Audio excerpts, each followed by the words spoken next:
관심만 가지면 그런 왕따의 피해를 막을 수 있어요. 근데 그 왕따에 대한 피해를 제대로 사전에 막지 못하면 정말 행복한 가정의 한 축이 무너지죠. 그리고 실제적으로 한 축이 무너져서 고통받는 가정이 굉장히 많아요. 그리고 또 하나, 우리 사무실에 찾아오는 그런 의뢰인들은 왕따의 피해자는 안 찾아와요. 가해자들이 더 많이 찾아와요.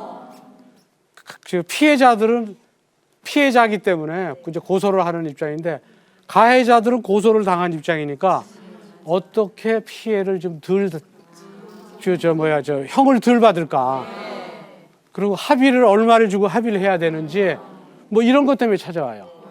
그러니까 잘 들여다보지 않으면 아이 때문에 이제 이런 변호사 사무실 평생 가보지도 않은데 또 한번 들어가 봐야 되고 하니까.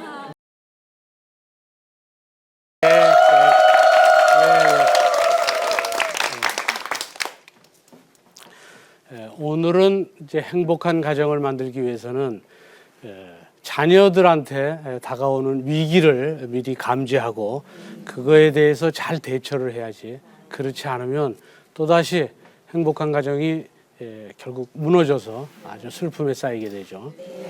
그럼 자녀들한테 찾아오는 위기 뭐가 있을까요? 공부 못하는 거는 위기는 아니에요. 또 다른 위기 뭐 있어요? 집 나가는 거?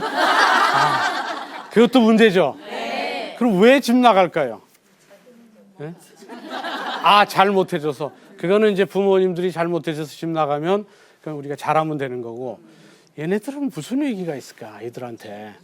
네? 왕따, 그 큰 위기죠.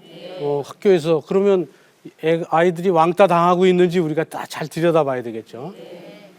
그리고 왕따 같은 거는 가족 간의 잘못은 아니고 밖에서 일어나는 일이죠. 이런 것들이 굉장히 많습니다. 여러 가지 밖에서의 고통을 해소시킬 수 있는 그런 게 가족에 없어요. 밖에서 있는 일을 풀 수가 없으면 그걸 혼자 끙끙 앓기 시작해요. 정신적 고통이 굉장히 크다는 거예요. 결국은 몇몇 사람이나 어떤 집단에서 어떤 특정한 사람을 따돌리는 거예요. 그럼 이 위기를 극복해야 되는데, 예전에는 그래도 극복 잘했어요. 아이들이 많으니까 극복 잘했어요. 보면 암만 밖에서 왕따 정도가 아니라 집단 폭행을 당하고 들어와도 툭툭 털면 그만이고, 또 집에서 형제들하고 싸우고, 또 형이 가서 그렇게 여러 명 집단 폭행하면 쫓아가서 혼내주고, 그러니까 여러 명하고 싸우고 들어오든 코피가 나든 심지어는 이가 부러져도 그렇게 크게. 근데 요새는 그렇게 여러 가지 밖에서의 고통을 해소시킬 수 있는 그런 게 가족에 없어요. 핵가족이니까 더군다나 요즘에는 이제 우리나라도 점점 맞벌이를 하지 않으면 생계를 유지할 수 없는 그런 구조로 가고 있어요. 그러니까 예전에는 어머니가 항상 집에 있었죠. 그래서 집에 오면은 어머니가 맞아줬고, 또 따뜻한 밥을 해줬고, 따뜻한 찌개도 해줬고, 옆에서 밥 먹으면 반찬 생선 같은 거 발라서 얹어주고, 완전히 부모의 사랑 속에서 자랐죠. 그런데 지금, 그리고 부모의 사랑이 있지만 또 부모가 얼마나 또 어머니가 엄격했어요. 할 때는 하더라도 또 혼낼 때는 정말 무섭게 혼내고. 그러니까 밖에서 왕따 되고 이런 거, 그건 아무것도 아니죠. 어머니한테 혼나는 거에 비하면 밖에서 걔네들의 왕따는, 그건 왕따가 아니에요. 그건 그냥 학교가 재밌죠. 근데 지금은 부모님들 다 맞벌이 하시고, 그리고 또 사회 구조상 맞벌이 해야만 생계가 유지되니까 어쩔 수 없고, 그러다 보고 집에 혼자 있게 되고, 누구랑 부딪히면서 자기가 어떤 내성이 생기거나 연단이 되거나 이게 안 되니까 밖에서 있는 일을 풀 수가 없으면 그걸 혼자 끙끙 앓기 시작해요. 이게 너무 커지게 되면 아주 쉽게 생각해요. 그냥 이놈의 세상 그냥 죽어버려야 되겠다. 지금은 서울시에서 통계낸 거 보니까 살다가 나 한번 죽으면 어떨까? 죽으면 이게 해결되지 않을까? 이렇게 생각하는 사람이 25%래요. 조사 대상자에. 그러니까 여기 있는 분들 중에 네 사람 중에 네 분이 아니구나. 네 분 중에 한 분은 집에 그런 일이 있고 자식이 넷이면 넷 중에 한 명은 그런 생각을 한다는 거예요. 통계상. 그리고 또 하나는 실제적으로 자살을 어떻게 하면 할까? 어디 한번 강으로 갈까? 아니면 뭐 어떻게 그 자살의 방법을 계획을 하는 게 10%래요. 계획을 해보는 거예요. 그리고 놀라운 사실은 조사 대상자의 5%가 실제적으로 실행을 했대요. 그 부모도 모르게 실행할 수도 있고 뭐 어떻게든지 일단 계획에서 실행 단계로 나간 거예요. 물론 이제 실행 단계로 여러 차례 나가야 성공하겠지만은 물론 실제적으로 자살에 성공한 건 그보다 훨씬 적겠죠. 근데 그만큼 생각하는 사람이 그렇게 많고 그것은 아이들이 갖고 있는 고통, 정신적 고통이 굉장히 크다는 거예요.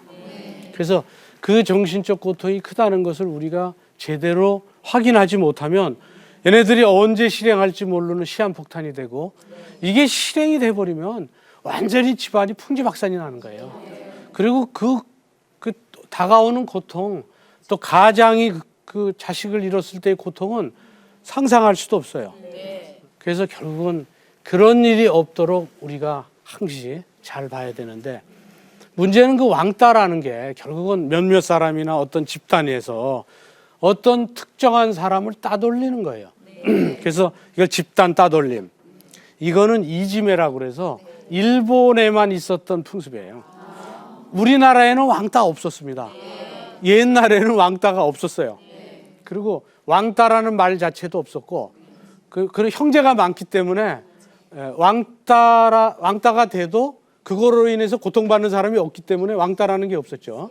그리고 집단 따돌림이라는 것조차도 뭐 서로 하지도 않았고 그리고 학교 가면 서로도 다 친하게 친구였고 또 서로 싸우다가도 뭐 내과에 가서 뭐 코피나도 닦고 그리고 또 애들은 금방 언제 싸웠냐 싶고 그리고 부모들도 싸우고 들어오면 애들은 싸우면서 크는 거야.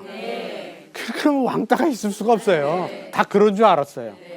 그런데 애가 하나고 핵가족화되고 맞벌이 부부가 되고 그러니까 이 결국 완충되는 그런 중간 단계가 없으니까 바로 혼자 고민하고 그리고 TV라든지 인터넷 이게 많으니까 그거 하고 있다 보니까 이 정보가 많아져 가지고 이 생각은 굉장히 예전에 비해서 성숙도가 빨라졌어요.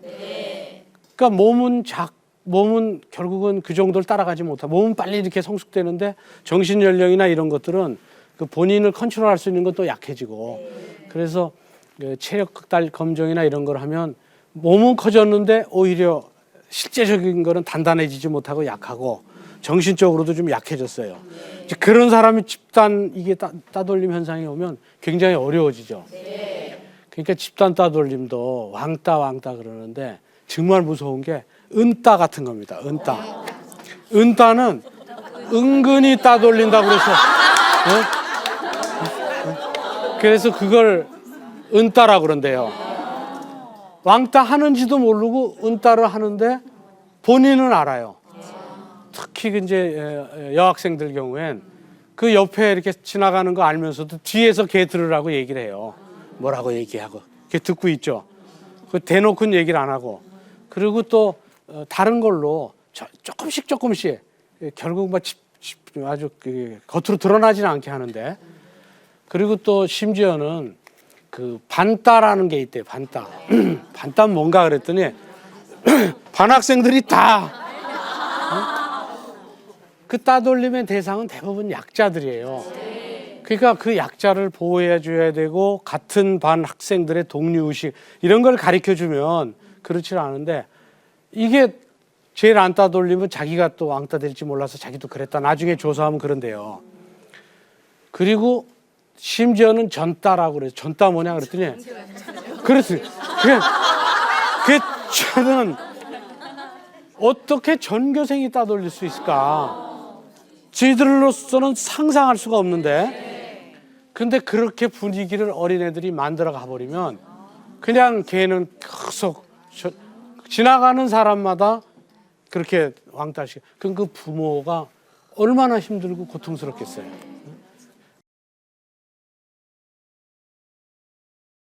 조폭도 그런 조폭이 없어요. 끈으로 묶어서 이렇게 개처럼 끌고 다녔다. 그 여학생은 맞고 또 대들지도 않고 가만히 맞아요. 상대가 그렇게 피해를 입고 고통스러워하는지를 모르는 거예요. 피해자도 우리 학교의 학생, 가해자도 우리 학교의 학생이다. 그래서 이 모두가 피해자다. 심지어는 폭행을 행사하기도 해요. 그리고 그게 이제 남학생의 경우가 문제가 여학생의 경우에 폭행을 행사하기도 하는데, 여학생을 데리고 저 미술실 같은데 껌껌한 데를 데리고 들어가요. 그래놓고 그 안에서 한 7, 8명이 쭉 있고 여자는 있고, 그리고 공포 분위기를 조성하느라고 불도 다 꺼요. 불도 다 끄고 그 다음에 본격적으로 이제 시작하는 거예요. 그 대장이 한 명 있어가지고 모욕을 주는 거죠. 너 무릎을 꿇어라. 그리고 막 때리기도 하고. 그리고 한 번은 지난번에 TV에서 한번 봤는데, 그 누가 이 핸드폰으로 찍었는데 여학생 한 3명이서 여학생 한 명을 때리는데, 조폭도 그런 조폭이 없어요. 막 뺨을 때리니까 그냥 그 여학생은 맞고 또 대들지도 않고 가만히 맞아요. 그러고 뺨을 때리고 땅에 쓰러져서 얼굴을 감싸니까 또 발로 차요. 그러니까 막 굴르고. 그럼 이 학생들은 어떻게 행동을 하느냐? 지난번에 여러분들이 이제 기사도 많이 봤겠지만 많이 하는 게 이제 뭐 개목걸이도, 심지어는 그 막 피해자한테 끈으로 묶어서 이렇게 개처럼 끌고 다녔다. 네? 그래갖고 그건 너무 심했죠. 근데 요새는 또 인터넷 세상이라고 핸드폰으로 걔한테 모든 걸 다 시키는 거예요. 숙제를 시켜요. 너 숙제했어? 그러니까 학교에서 헤어지면 이제 거기서 벗어나는 거잖아요. 못 벗어나는 거예요. 문자 메시지가 와요. 아, 숙제 너 다 해놨냐? 뭐 이렇게 문자 메시지 하고, 너 안 해놓으면 내일 너 알지? 협박하고. 그럼 얘는 걔 숙제 해줘야 되고 지 숙제예요. 그래도 숙제하면 공부를 해도 실력이라도 늘죠. 게임을 해서 점수 올려놓으라는 거예요. 그러니까 얘는 공부해야 될 시간에 게임을 해서 걔 이름 아이디로 게임을 해서 점수 올려야 돼요. 그러면 또 부모는 부모대로 이놈 게임 한다고 혼나죠. 또 이거 안 하면 학교에 가서 또 시달리고, 그렇게 안팎으로 시달리는 거예요. 여러분들 집에서 아이가 너무 하지 말라는데도 게임을 한다거나, 뭐 게임 아이템 산다고 돈을 달란다거나, 뭐 그걸 달랄 수도 있으니까 그걸 잘 들여다봐야 돼요. 그리고 이 게임 하는 게 본인이 좋아서 하는 건지 누가 시켜서 하는 건지 그걸 모르고 있으면 그렇게 안팎으로 고통을 당하고, 그 고통이 형제들끼리 싸우고 막 그 맞벌이가 아니고 부모가 있으면 알 수 있지만, 그걸 모르면 결국은 어떤 선택을 하겠어요? 그 한 학생이 그 엘리베이터를 타요. 엘리베이터를. 그 엘리베이터에는 그 CCTV가 있어요. 그 CCTV에 그게 찍혔어요. 그 친구가 아마 4층인가 5층의 집인데, 그 엘리베이터를 타고 그 머리를 감싸 안고 주저앉아요. 그리고 4층 엘리베이터를 누를까 말까 하다가 그냥 주저앉아요. 그리고 막 고통스러워하면서 다 일어나서 14층인가를 눌러요. 그리고 주저앉았다가 결국은 일어나서 나가요. 그게 이제 그 학생의 마지막이었었어요. 그리고 이제 그 학생은 이제 14층 올라가서 결국은 투신했죠. 그 학생이 그 엘리베이터에서 그 너무 이제 고통스러워 해갖고, 지금 걔가 시키는 핸드폰으로 시키는 건 다 하지 못했고, 그리고 또는 너무 자기 부모님에 대한 그 멸시, 뭐 이런 그 상대를 모욕 주기 위해서는 여러 가지 방법이 있어요. 근데 가해자는 상대가 그렇게 피해를 입고 고통스러워 하는지를 모르는 거예요. 만약에 그렇게 고통스러워 한다면 그렇게 못 하겠죠. 애들이니까 나중에 가해자를 잡아보면 자기는 몰랐다는 거예요.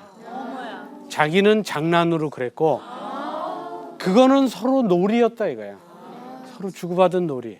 그러니까 부모들도 혹시 내 아이가 가해자가 아닌지도 들여다봐야 돼요. 내 아이도 가해자일 수 있고 피해자의 경우에는 정신적 충격으로 평생 그렇게 살지만 가해자는 형사처벌돼요. 그 전과자 되죠. 그럼 주홍 글씨가 평생 따라다녀요. 그러니까 본인도 그리고 공부해야 될 시간에 한 2년씩 교도소에 가버리면 그러면 결국 본인으로서는 얼마나 또 인생에서 그 타격이 커요. 그리고 걔가 그 가해자의 학생이 아주 사악한 애가 아니고 그냥 철이 없어서 그럴 수도 있는데 그러니까 항시 양쪽을 잘 봐야 돼. 아, 우리 아이는 왕따 될 일이 전혀 없지.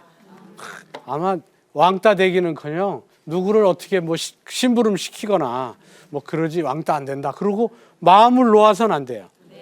항시 양쪽을 같이 봐야지 돼요. 미국에서도 실제적으로 그런 사례가 있었는데 우리나라의 학생 정말 공부 잘하는 학생이 있었어요. 근데 그 학생이 이민을 갔기 때문에 어쩔 수 없이 결국은 뭐 여자를 사귀는 문제에 있어서도 이제 어려움이 있었겠지만 그 나라에서 백인들하고 문제가 있었는지 어쨌든 본인이 외톨이로 지냈어요. 주변에서도 계속 외톨이로 방에서만 있고 그래갖고 본인이 자살을 했으면 결국은 그 사람으로 죽는 걸 끝났는데 이 사람은 자살을 택하지 않았어요. 그 나라는 총기가 있어요. 총기가 있으니까 총을 가지고 학교로 가서 결국은 총기 난사 사건을 일으켰어요. 그래서 33명이 죽었어요. 그게 버지니아 공대의 그 총기 난사 사건인 거 여러분 잘 아시죠?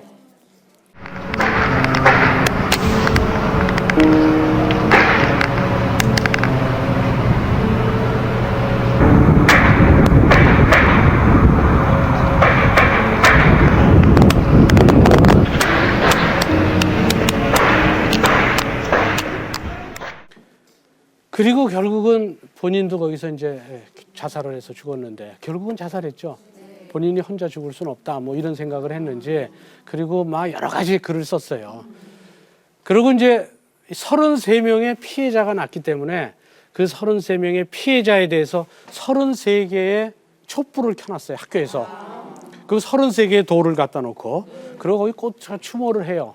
그런데 어느 여학생이 거기다가 그리고 뭐 거기 추모 그리는데 한 여학생의 여대생의 추모 글이 있어요.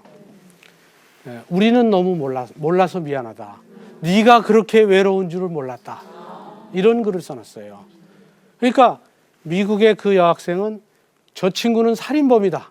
저 친구는 정말 악마 같은 놈이다. 저건 정신병자다.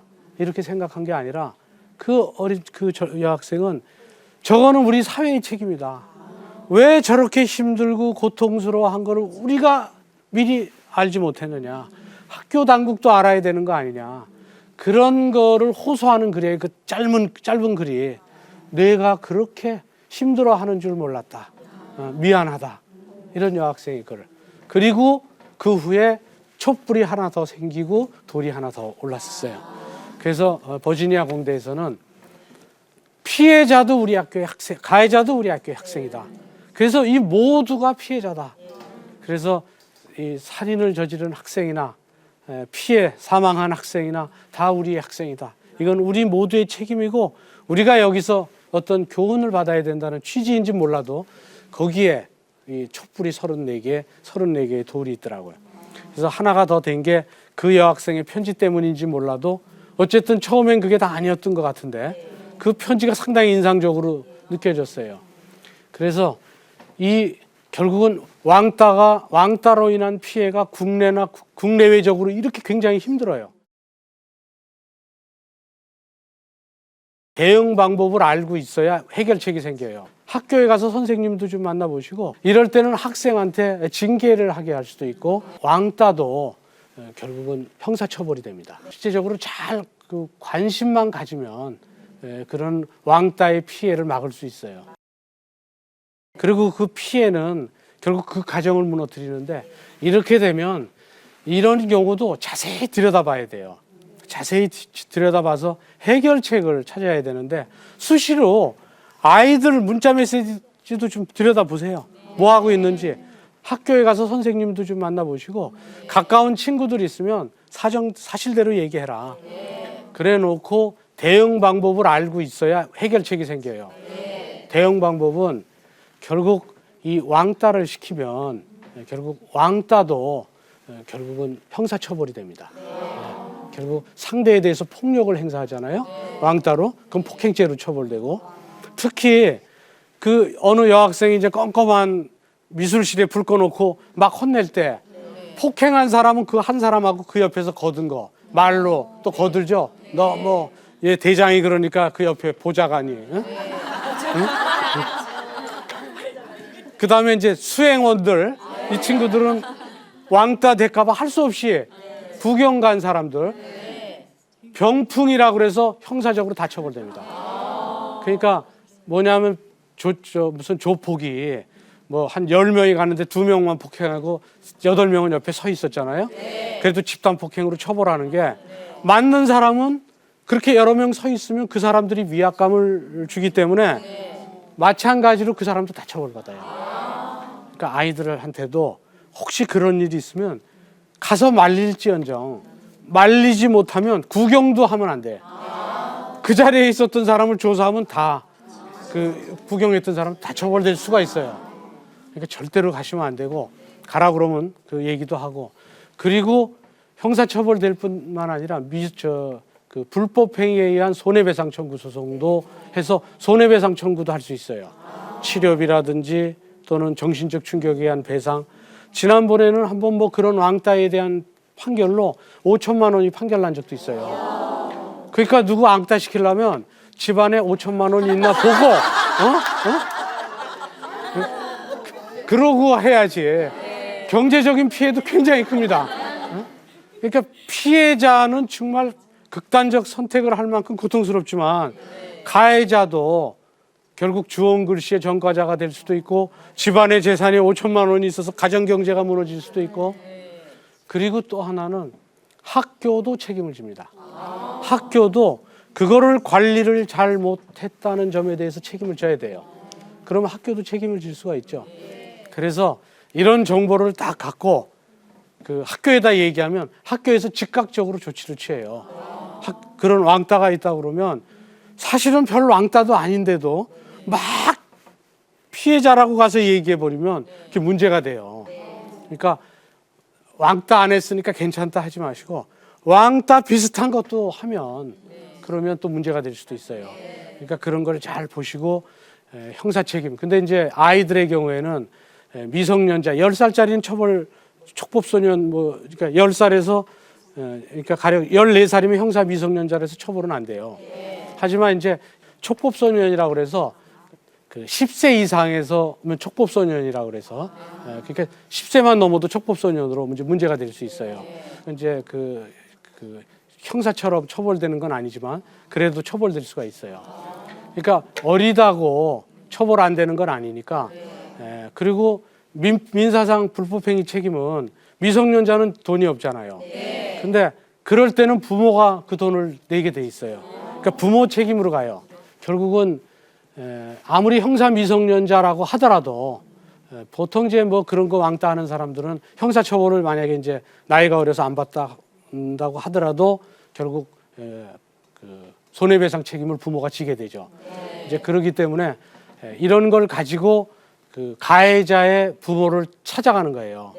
그래서 지금 이게 형사로 문제가 될 수도 있고, 형사에 걸리는 나이면, 또 민사상 불법행위 책임이 되면 결국 부모도 책임을 질 수 있고, 또 학교가 책임이 있기 때문에 이럴 때는 학생한테 징계를 하게 할 수도 있고, 또 다른 학교로 전학을 시키게 할 수도 있고, 이런 여러 가지 일이 있다고 알려주면 가해자의 부모들은 대부분 그 말을 듣고 아이를 불러서 둘을 같이 불러요. 친하게 지내라고. 그러면 해결이 돼요, 대부분. 애들이기 때문에 부모가 얘기해서 둘을 불러서 잘해라. 물론 그냥 막 혼내지 말고, 그럴 때는 두 부모가 애들 좋아하는 피자 같은 거 이렇게 사놓고 피자 같이 먹으면서 그러면서 너희들 잘 지내라. 그런 얘기 해주고, 그러면 이 왕따 하던 애들이 서로 지네들끼리 친해가지고 걔가 다른 애들 또 왕따 못 시키게 그러기도 해요.